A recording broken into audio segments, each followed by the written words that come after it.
नमस्कार बच्चों, AYG with Biju Mishra में आपका हार्दिक स्वागत है। आइए आज हम लोग घटना चक्र बुक स्टार्ट करने जा रहे हैं। घटना चक्र इस बुक की सबसे खास बात यह है, देखिए यह बुक मैं दिखा देता हूँ। इस बुक की सबसे खास बात यह है कि यह रेलवे का जितना प्रीवियस ईयर क्वेश्चन है, इसमें जितना ग्रुप डी का, ALP का, पिछले NTPC का जितना क्वेश्चन है सब क्वेश्चन दिया हुआ है और बहुत अच्छा क्वेश्चन दिया हुआ है। ठीक है, अगर आप इस बुक को बना लेते हैं तो आप UPSI हो गया, NTPC हो गया, ग्रुप डी हो गया, कोई का क्वेश्चन जो होता है आप फुल में से फुल करके आएंगे अगर अच्छे से इस बुक पर कमांड कर लिए तो। इतना अच्छा यह बुक दिया हुआ है। ठीक है, तो आइए यह सीरीज स्टार्ट करने जा रहे हैं। बहुत सारे बच्चों का डिमांड था कि घटना चक्र सर जितना बुक है यह पूर्ण सॉल्यूशन इसका कराइए। ठीक है, तो आइए हम लोग अच्छे से इसको कंप्लीट करेंगे और हर पार्ट आपको बहुत अच्छे से देखना है। आपको यहाँ समझाया जाएगा। बहुत जगह घटना चक्र पढ़ाया गया होगा, लेकिन मेरे पढ़ाने का तरीका में यह होगा कि मैं ये तो पढ़ाऊंगा ही, लेकिन जैसे ही कुछ एक्स्ट्रा चीज मिलेगा, जैसे ही कुछ एक्स्ट्रा टॉपिक मिलेगा, मैं वो भी आपको बताऊंगा।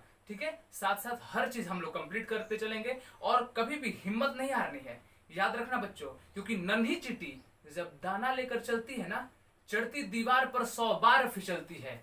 मन का विश्वास रगों में साहस भरता है। गिरकर चढ़ना और चढ़कर गिरना ना अखरता है। आखिर उसकी मेहनत बेकार नहीं होती और कोशिश करने वालों की कभी हार नहीं होती। आइए बच्चों, हम लोग ध्यान से अच्छे से पढ़ेंगे और देखिए कितना मजा आता है और बहुत अच्छे से हम पूरा घटना चक्र कंप्लीट करने जाएंगे। हो सकता है कि रोज आपको वीडियो ना मिले, एक दिन गैप करके मिले, लेकिन एग्जाम से पहले आपको पूरा का पूरा यह सॉल्यूशन मिलेगा। आप रोज का रोज यह वीडियो पढ़ा कीजिए। ठीक है, आइए हम लोग स्टार्ट करते हैं। घटना चक्र, यह NTPC हो गया, ग्रुप डी हो गया, UPSI हो गया, दिल्ली पुलिस हो गया, कोई एग्जाम हो गया, इसमें इसको पढ़ने के बाद आपको पूरे में से पूरे अंक प्राप्त होंगे। यह मेरा वादा है। ठीक है, क्यों? क्योंकि मैं ये बुक तो कराऊंगा ही और एक्स्ट्रा जब क्वेश्चन कराऊंगा तो आपको समझ में क्यों नहीं आएगा? पक्का समझ में आएगा। आइए हम लोग देखते हैं। पहला क्वेश्चन देखते हैं। एकदम एक से लेकर पूरा का पूरा क्वेश्चन करेंगे, एक भी क्वेश्चन छोड़ेंगे नहीं, क्योंकि मेरे चैनल के पढ़ाने का मतलब ये है कि वैसे बच्चों को भी पढ़ाऊं जो कि काफी पीछे है मैथ से, उनको काफी डर लगता है। यूट्यूब पे तो बहुत सारे ऐसे वीडियो हैं जो कि आप लोग पढ़ सकते हैं, लेकिन मेरे पढ़ाने के तरीके में क्या होगा कि मैं हर छोटा पॉइंट पे आपको फोकस करूंगा कि आपको कहीं प्रॉब्लम ना हो। समझ में आया? एकदम कोचिंग की तरह। एक कोचिंग में जैसे पूर्ण रूप से आपको पढ़ाया जाता है, वैसे पूरा का पूरा सॉल्यूशन यहाँ पे आपको दिया जाएगा ताकि आप मैथ्स में पूरा में से पूरा करके आए। ठीक है, आइए हम लोग देखते हैं पहला क्वेश्चन क्या है कि दिया है कि 60 का 15%। इससे पहले मैं एक परसेंटेज का बेसिक पार्ट अपलोड कर चुका हूं, प्लीज आप उसे जरूर देख लें, क्योंकि बेसिक पार्ट जो मैंने अपलोड किया है वैसे बच्चों के लिए अपलोड किया है जो परसेंटेज के बेसिक चीज को समझ सके। फिर आप लोग एक एक क्वेश्चन पे ध्यान देंगे। एक दो क्वेश्चन बहुत इजी दिया है, फिर धीरे धीरे क्वेश्चन का लेवल बढ़ता जाएगा और आप लोग देखेंगे कि घटना चक्र बहुत अच्छा बुक है कि नहीं। आप लोग बना के देखिए। ये बुक बनाने के बाद आपको RS अग्रवाल हो गया, कोई भी बुक हो गया, आराम से बनेगा, क्योंकि इसमें हर टाइप का क्वेश्चन दिया हुआ है। समझिए कि जितना रेलवे एग्जाम लिया है पूरा अभी तक, जितना लाइफ में एग्जाम लिया है, सबका क्वेश्चन मैं कराऊंगा और सबका क्वेश्चन कराऊंगा, हर टाइप का क्वेश्चन कराऊंगा, ऊपर से एक्स्ट्रा क्वेश्चन कराऊंगा। आपको छूटेगा कहाँ? कुछ भी नहीं छूटेगा। आइए हम लोग देखते हैं पहला क्वेश्चन। 60 का 15% क्या हो गया? तो क्या लिखा है? 60 का, तो 60 मैंने लिख दिया। का लिखा है, का मतलब क्या हो गया? गुणा, और 15, और परसेंट मतलब होता है बटा में 100। जहां भी परसेंट लिखा है उसके बटा में 100 कर देंगे तो परसेंट को हम लोग हटा सकते हैं। तो परसेंट मतलब बटा में 100, बटा में 100 हम मैंने कर दिया। एक जीरो से एक जीरो कटाया, 5 दूनी का 10, 5 3 15, 2 3 6, यानी कि 9 हो गया आंसर। ठीक है, यानी कि 60 का 15% कितना होगा? 9 होगा। आपको अच्छे से समझ में आ गया होगा। आइए हम लोग दूसरा क्वेश्चन पे चलते हैं और दूसरा क्वेश्चन देखते हैं। दूसरा क्वेश्चन क्या है? देखिए, एक संख्या का 35% 91 है। क्या मैंने बोला? एक संख्या का 35%, और वह पूछ रहे बताइए वह संख्या क्या है। तो मैं मान लेता हूं कि वह संख्या x है। x का 35% बराबर कितना दिया है? 91। x का मतलब गुणा 35% मतलब 35 बटा में 100 बराबर 91। x का 35% 91 है। ठीक है, परसेंटेज मतलब बटा में 100 होता है। क्योंकि मैं पार्ट 1 में कंप्लीट करा चुका हूं, इसलिए मैं ये चीज नहीं बता रहा हूं, क्योंकि परसेंटेज मतलब होता ही है प्रति मतलब होता है बट्टा, और शत मतलब होता है 100, यानी कि परसेंटेज मतलब होता ही है बट्टा में 100। तो जहां भी परसेंटेज हटाएंगे बट्टा में 100 कर देंगे। ठीक है, अब देखिए 5 7 35, 5 दूनी के 10, ठीक है, हो जाएगा 7 एकम 7 7 21, यानी कितना हो जाएगा 13 दूनी का 26, यानी कि 260 हो जाएगा। यानी कि वह संख्या 260 है जिसका 35% निकालेंगे तो कितना आएगा 91 आएगा। आइए अगला क्वेश्चन में चलते हैं हम लोग और अगला क्वेश्चन देखते हैं कि अगला क्वेश्चन क्या है। अगला क्वेश्चन है, थोड़ा मेरे बैच का टाइम हो रहा है इसलिए मैं जल्दी जल्दी ये करा रहा हूँ, ठीक है, क्योंकि इसके बाद मुझे एक बैच पढ़ाना है, तो इसलिए मैं धीरे धीरे आपको बता रहा हूँ ऐसे कि आपको समझ में भी आ जाए और मैं जल्दी बता भी दूँ। अब देखिए, एक संख्या का 32% 56 है। जो बोल रहा है मैं वो लिख रहा हूँ। एक संख्या का, मान लीजिए वह संख्या x है, संख्या का मतलब गुणा 32% 56 है बराबर 56। जो बोला वो मैं लिख दिया। अब परसेंट हटाएंगे तो क्या होगा बट्टा में 100। अब x का वैल्यू आप निकाल लीजिए, यहाँ से कटाइए, x का वैल्यू कटा के और निकाल लीजिए आराम से। तो यहाँ x का वैल्यू निकाल देंगे तो वह संख्या हो जाएगा। x बराबर कितना हो जाएगा, x बराबर 56 गुणे 100 और बट्टा में 32। इसको सॉल्व कर लीजिएगा, ये x का मान आ जाएगा। ठीक है, मैं आपको एक मार्गदर्शन आज के वीडियो में दे रहा हूँ और कल से हम लोग जैसे ही ये क्वेश्चन देखेंगे तो ये क्वेश्चन एकदम एक एक लाइन क्वेश्चन बनाएंगे। आइए तो आप x का वैल्यू अब निकाल लेंगे कटाकर। चलिए अगला हम लोग देखते हैं। यकीन कीजिएगा एक भी क्वेश्चन में छोड़ूंगा नहीं और हर टाइप का क्वेश्चन मैं बताऊंगा। कितना भी फास्ट बताऊं लेकिन आपको एक एक चीज समझ में आएगा, इसलिए आप ये मत घबराइएगा कि ये जल्दी बता रहे हैं। इसलिए जल्दी बता रहा हूँ क्योंकि ये तो बहुत बेसिक चीज है और ये बेसिक चीज से बच्चे बोर हो जाते हैं, इसलिए मैं 2-3 क्वेश्चन करा दिया। अब आइए आराम से चौथा क्वेश्चन करते हैं। ठीक है, चौथा क्वेश्चन थोड़ा लैंग्वेज वाला दिया है। चौथा क्वेश्चन दिया है कि अयस्क में 25% शीशा है। जितना भी अयस्क है ना उसका 25% शीशा है। जो बात लिखा है मैं लिख दिया कि अयस्क जितना है उसका 25% क्या है, शीशा। जो लिखा है क्वेश्चन में मैं लिख दिया कि अयस्क का 25% निकालेंगे तो वह शीशा का मात्रा आ जाएगा। अब आगे देखिए, कह रहा है 80 किग्रा शीशा पाने के लिए, मतलब शीशा कितना पाना है उसे, 80 किग्रा शीशा पाना है। ठीक है, जब 80 किग्रा शीशा पाना है तो बोल रहा है कितना अयस्क लेंगे, तो 80 किग्रा शीशा पाना है तो अयस्क कितना लेंगे। मान लीजिए अयस्क x है तो x का 25% मतलब 25 बटा में 100, x का 25 बटा में 100 करेंगे तो बस मुझे 80 ही चाहिए। तो बताइए वो अयस्क कितना है। ये मैंने घटा दिया, 25 चौके 100 और चौके 32, यानी x का मान कितना आ गया 320। यानी कि अयस्क अगर 320 किग्रा रहेगा तो 320 का 25% निकालेंगे तो 80 किग्रा आ जाएगा। यानी कि अगर 80 किग्रा शीशा पाना है तो मुझे अयस्क कितना चाहिए, 320 किग्रा चाहिए, तब जाके मुझे शीशा का मात्रा मिलेगा 80 किग्रा। ठीक है, आपको अच्छे समझ में आ गया होगा। आइए हम लोग अगला क्वेश्चन चलते हैं और अगला क्वेश्चन देखेंगे पांचवा। बहुत अच्छा क्वेश्चन है, आप वीडियो पॉज करके जो क्वेश्चन उतारना है वह उतार लीजिएगा, अच्छे से आपको समझ में आ जाएगा। देखिए अगला क्वेश्चन, कॉस्मेटिक की एक दुकान में, एक आप जाते हैं ना कोई सामान खरीदने कॉस्मेटिक की दुकान में, कुछ भी साबुन या कोई भी बाल का सामान या कोई भी खरीदने जाते हैं, तो उस कॉस्मेटिक के एक दुकान में कॉस्मेटिक और सामग्री के भिन्न ब्रांड है। मतलब जो भी आप सामग्री लेते हैं उसके अलग अलग ब्रांड है। जैसे उस दुकान में तो ये तो रहेगा ना कि बस बाल का मिलेगा, सब चीज मिलता है, बाल का भी मिलता है, बाल का सामान, आपके स्वच्छता से सामान मिलता है, जैसे साबुन हो गया, शैम्पू हो गया, जो भी स्वच्छता से संबंधित है, जो भी स्वच्छता से संबंधित है वो हर सामग्री मिल रहा है। ठीक है, आप इतना समझ गए होंगे। एक दुकान है उसमें अलग अलग सामान मिल रहा है। ठीक है, यही लिखा है। एक कॉस्मेटिक की दुकान में कॉस्मेटिक और सामग्री के अलग अलग ब्रांड है, भिन्न भिन्न ब्रांड है। दुकान की 50% जो बिक्री होती है ना, 50% वह बालों की सामग्री से होती है। 50% सामग्री बाल की बिक्री होती है, 50% जो भी इनकम आता है उसका 50% बाल की सामग्री से होती है। आप इतना समझ गए होंगे, यानी कि बालों की सामग्री से 50% आय होती है बाल से। 40% जो बिक्री होती है ना व्यक्तिगत स्वच्छता से, यानी कि व्यक्तिगत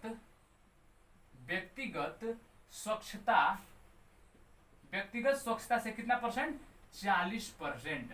50% बाल पे और व्यक्तिगत स्वच्छता से 40% बिक्री होती है, और 10% जो होता होगा अन्य सामान पे बिक्री होता होगा, तभी ना 50 और 40 90, और 90 और 10%, 100% में 10% बच गया तो वह 10% कितना हो गया, और सामग्री हो गया। ठीक है, ये बस दिया है कि 50% बाल से और 10% व्यक्तिगत स्वच्छता से बिक्री होती है। ठीक है, अब आइए हम देखते हैं कि क्वेश्चन कह रहा है कि हर तिमाही में दुकान की बिक्री ₹15 लाख होती है। ठीक है, क्वेश्चन कह रहा है कि हर तिमाही में दुकान की बिक्री 15 लाख रुपया होती है।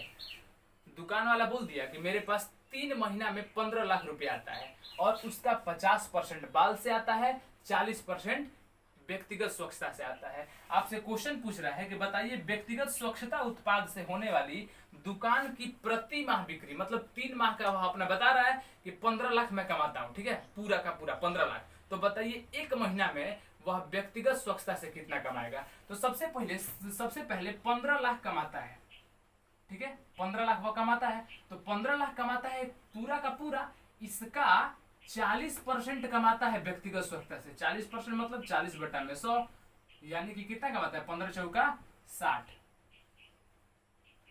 4, इतना कमाता है व्यक्तिगत स्वच्छता से। लेकिन यह तो तिमाही में कमाता है ना, हर तिमाही में इतना कमाता है। तो एक महीना में, 3 महीना में इतना, तो एक महीना में 3 से भाग कर देंगे, 3 से भाग कर देंगे तो 3 दूनी का 6, यानी कितना कमाता है, इतना कमाता है, वो 2 लाख रुपया कमाता है। समझ में आ गया। तो मुझे यकीन है आप लोगों को बहुत अच्छे से समझ में आया होगा कि क्या पूछा क्वेश्चन, कि 15 लाख रुपया टोटल है 3 महीना का, उसका 40% कमाता है व्यक्तिगत स्वच्छता से। तो यह 3 महीना का हो गया, तो एक महीना के लिए मैंने 3 से भाग कर दिया, यानी कि हर महीना 2-2 लाख रुपया कमा रहा है वह किससे, व्यक्तिगत स्वच्छता से।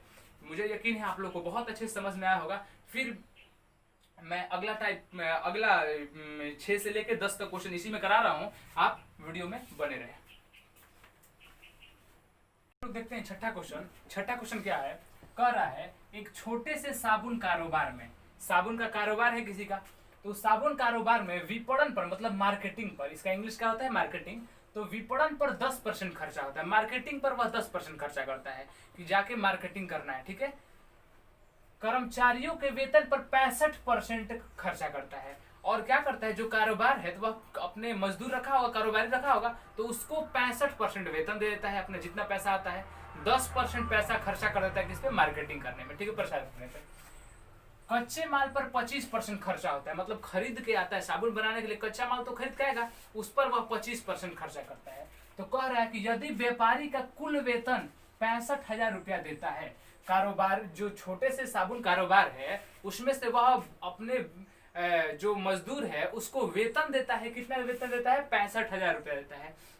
वेतन पे खर्च करता है 65,000, यहाँ परसेंटेज में दिया था कि वेतन पर खर्च कितना कर रहा है, वेतन पर 65%, मतलब 65% का मान दिया है 65,000। समझ में आ गया। तो 65% मैं यहाँ बता दे रहा हूँ कि आपको समझ में आ जाएगा। देखिए बोल रहा है कि वेतन पे खर्चा करता है 65% और परसेंटेज मान दिया है 65% और वैल्यू में मान दिया है कितना, 65,000, तो दोनों इक्वल हो जाएगा, ठीक है। अगर दिया रहता कि विपणन पर खर्चा करता है 65,000, 10% बराबर करते, ठीक है। अगर यहाँ दिया रहता कि कच्चे माल पर इतना रुपया खर्चा करता है तो 25% का बराबर ये करते। आपको समझ में आ चुका होगा। बोल रहा है कि वेतन पर इतना रुपया देता है, यानी कि वेतन 65% बराबर ये दिया है। अब सवाल क्या पूछ रहा है, सवाल कर रहा है कि बताइए उसका विपणन पर खर्च कितना है। तो विपणन पर तो मतलब मार्केटिंग पर तो 10% करता है, मतलब यह 10% का आपसे वैल्यू पूछ रहा है। तो जब 65% बराबर 65,000 तो 10% बराबर कितना, तो 65% में 65,000, तो 1% बराबर क्या हो जाएगा, 65,000 बटा में 65 हो जाएगा। 1 का मान निकालेंगे तो, और 10 का मान निकालेंगे 10 से गुणा कर देंगे, 65 से 65 कट जाएगा, कितना हो गया, 10,000। समझ में आ गया। तो यह 10,000 रुपया खर्चा करता है किस पर, विपणन पर, मार्केटिंग पर। समझ में आ गया। आइए अगला क्वेश्चन की तरफ चलते हैं। अगला क्वेश्चन क्या पूछ रहे हैं, ध्यान से देखिएगा। जो भी क्वेश्चन मैं बता रहा हूं अगर आपको समझ में नहीं आ रहा है तो आप कमेंट बॉक्स में जरूर लिख कर बताएं, ताकि मैं अच्छे से समझ पाऊं, तब मैं आपका हर जो भी प्रॉब्लम है उसको सॉल्व कर पाऊंगा, ठीक है। आइए अगला क्वेश्चन पे हम लोग चलते हैं। अगला क्वेश्चन क्या है, अगला क्वेश्चन है कि एक चुनाव में 2 प्रत्याशी है। सबसे पहले एक बात जान लीजिए, जब चुनाव हो रहा है, ठीक है, तो चुनाव हो रहा है तो वहां 2 ही आदमी में जीत हार का फैसला होता है। एक जो जीतने वाला है, एक उससे हारने वाला सेकंड नंबर पे है, उसी के बीच में देखा जाता है ना कि यह 100 वोट से जीत गया, 10 वोट से जीत गया, 1000 वोट से जीत गया, इसी आधार पर देखा जाता है। यानी कि 2 ही आदमी के बीच में देखा जाता है कौन जीता और कौन हारा, ठीक है। तो यही बोल रहा है एक चुनाव में 2 प्रत्याशी है, 2 प्रत्याशी में से एक को 40% वोट मिल गया, एक आदमी को 40% वोट मिला है। तो आप खुद दिमाग लगाइए, एक आदमी 40% वोट मिला है तो दूसरे को कितना मिलेगा, 60% वोट मिलेगा। क्यों? क्योंकि कुल वोट जो होता है, कुल अपने आप में 100% होता है, तो 40% एक आदमी ले गया तो 60% दूसरा आदमी ले गया होगा, क्योंकि दो ही प्रत्याशी है तो दूसरा प्रत्याशी 60%। अब कह रहा है कि वह 100 मत से हारता है, जिसने 40% मत प्राप्त किया वह 100 वोट से हार गया। परसेंटेज में कितना वोट से हारा? 20% वोट से हारा। देख लीजिए, इससे 20% वोट से हार गया ना, और वैल्यू में दे रहा है 100 वोट से हारा, मतलब 20% का मान दे रहा है। अब 100 आपको वैल्यू पुट करने आना चाहिए कि किसका मान दे रहा है। यहाँ बोला कि 100 वोट से हार रहा है, यानी कि 20% का मान दे रहा है। ठीक है, अब सवाल पूछ रहा है। अब सवाल पूछ रहेगा, बताइए मतों की कुल संख्या। मैंने क्या बताया? मतों की कुल संख्या कितनी होती है? 100%। तभी ना मैंने लिखा एक 40%, दूसरा 60%। तो कुल संख्या पूछ रहा है, यानी 100% का वैल्यू पूछ रहा है। यानी कि 20% बराबर 100, तो 1% बराबर 100 बटा में 20, 100 बराबर गुणे 100। ठीक है, 20 5 100, यानी कि 500 वोट होगा कुल मिला के। आपको समझ में आ चुका होगा।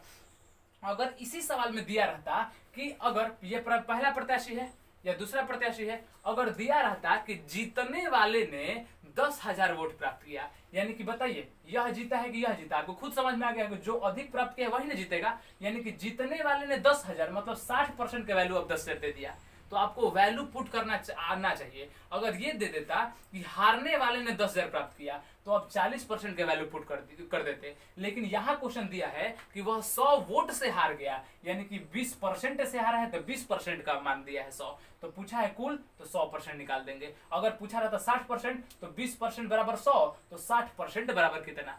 ठीक है, अगर 20% बराबर 100 दिया है, पूछता हारने वाला कितना प्राप्त किया, तो 40% बराबर निकाल देते। आपको एक ही क्वेश्चन से बहुत सारा आंसर पता होना चाहिए कैसे निकलेगा। आइए अगला क्वेश्चन पे हम लोग चलते हैं। 8 नंबर सवाल। ठीक है, जो बच्चों को समझ में नहीं आ रहा है प्लीज कमेंट बॉक्स में जरूर बताइएगा कि मैं कहाँ आपको छोड़ के चल रहा हूँ। मैं अपनी तरफ से कुछ भी छोड़ के नहीं चल रहा हूँ, हर चीज समझा के चल रहा हूँ। अगला क्वेश्चन देखिए।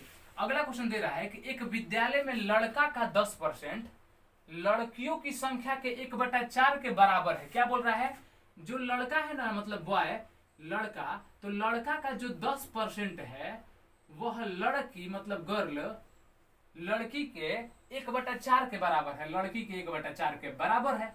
जो सवाल दे रहे हैं मैं लिख दिया कि लड़का का 10% लड़की के 1/4 भाग के बराबर है। दोनों मैंने बराबर कर दिया।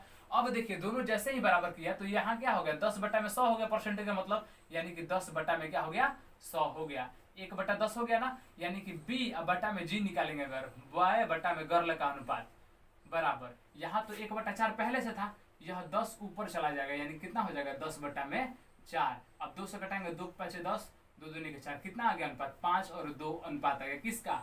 लड़का और लड़की का अनुपात 5:2 आ रहा है। तो क्या पूछ रहे हैं? लड़का और लड़की का अनुपात यही पूछ रहे हैं, तो यही आंसर हो जाएगा।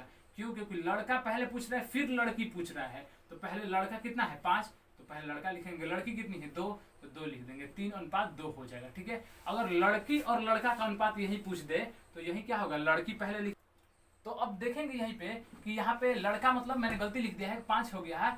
ठीक है, तो 5:2, और इसका पूछ देगा तो 2:5। आपको समझ में आना चाहिए कि पूछ क्या रहा है। अगर लड़की पहले पूछेगा तो पहले लड़की। यहाँ देखिए पहले क्या पूछ रहा है? पहले पूछ रहे लड़का तथा लड़की का अनुपात, तो लड़का तथा लड़की यानी कि 5:2 होगा। ठीक है, आंसर ये हो जाएगा। दोनों ऑप्शन में दिया रहता है, 5:2, 2:5, सब ऑप्शन में दिया रहता है, तो आप ये ऑप्शन लगाएंगे। चलिए अगला क्वेश्चन देखते हैं, 9 नंबर क्वेश्चन। ठीक है, आइए 9वां क्वेश्चन देखते हैं। 9वां नंबर क्वेश्चन क्या दिया है? 9वां नंबर क्वेश्चन दे रहा है कि 100 रुपया की एक वस्तु की कीमत, एक वस्तु है 100 रुपया की है। ठीक है, तो 100 रुपया की एक वस्तु की कीमत पहले 10% बढ़ा दी जाती है, तत्पश्चात 10% और बढ़ा दी जाती है। बताइए कुल वृद्धि कितने रुपया हो जाएगी? आपको इतना सोचना पड़ेगा कि अगर वस्तु का मूल्य हमको बराबर पता रहता है कि वस्तु का मूल्य मान लीजिए 100 रुपया रहता है। ठीक है, तो 100 रुपया का 10% बढ़ा दिए तो 110 हो जाता। 110 का फिर 10% बढ़ाते कितना हो जाता? अब पूछ रहे बताइए कितना बढ़ा। तो आपको अपने मान से कुछ भी मान लीजिए, मान लीजिए 100 में मान लीजिए। ठीक है, कि पहले वस्तु का प्राइस कितना था? 100 रुपया था। तो जब वस्तु का प्राइस 100 रुपया था तो बोल रहा है कि पहले 10% बढ़ाया गया। पहले 10% बढ़ाया गया मतलब 100 गुणे 10% मतलब 110/100। पीछे का जो बेसिक मैंने वीडियो बताया है उसमें ये सब बताया है। ठीक है, 10% बढ़ाया मतलब 100 में 10 जोड़ के बटा में 100 कर देते। अगर कहता 20% बढ़ा दिया तो 100 में 20 जोड़ेंगे तो 120 आ जाएगा, 120/100। ठीक है, तो 100 का 10% बढ़ा दिए मतलब कितना हो गया?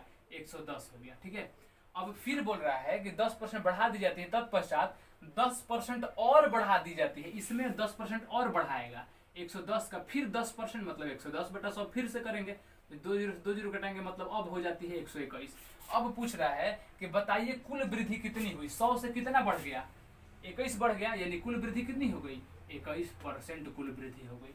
समझ में आ गया? तो कुल वृद्धि कितनी हो गई, 21%। अगर यहाँ 100 दिया है तब डायरेक्ट हम लोग 21% कर देंगे। अगर 100 नहीं दिया रहता, जैसे मान लीजिए यहाँ रहता, ये तो आंसर इसका हो गया 21%, आप उतार लीजिएगा। इसी में एक और चीज समझा देता हूँ। मान लीजिए कि अगर कहता कि 70 से 10% बढ़ा दिया जाए, मान लीजिए आप 70 माने रहते हैं, कुछ भी माने रहते हैं, तो 70 से 10% बढ़ा दिया, मतलब 70 गुणे 110 बटा में 100, 11 7 77 हो जाता, ठीक है, 77 हो जाता। अब पूछता बताइए कितना वृद्धि हुआ, तो आप कितना वृद्धि हुआ, 7 वृद्धि हुआ। कितना पे 7 वृद्धि हुआ, 70 पर 7 वृद्धि हुआ। 70 से ना 7 बढ़ा है, तो 70 पर 7 बढ़ा है गुणे 100, तब जाके आंसर आपका निकलेगा 10% वृद्धि हुआ है। देख लीजिए 10% वृद्धि हो रहा है ना, तो यहाँ तब निकलेगा। वहां मैंने क्यों कर दिया, 100 से 121 था, तो यहाँ क्यों डायरेक्ट 121% लिख दिया, क्योंकि कितना बढ़ा है, 21 बढ़ा है, कितना पे, 100 पे बढ़ा है। अब परसेंटेज के लिए 100%,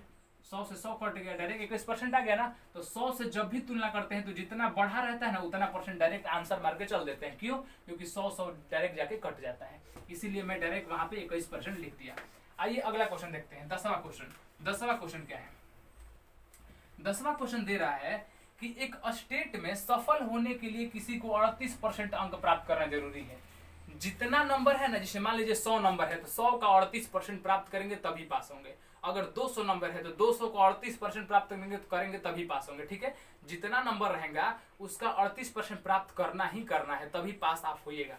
तो सवाल बोल रहे हैं कि एक स्टेट में सफल होने के लिए किसी राज्य में 38% अंक प्राप्त करना जरूरी है।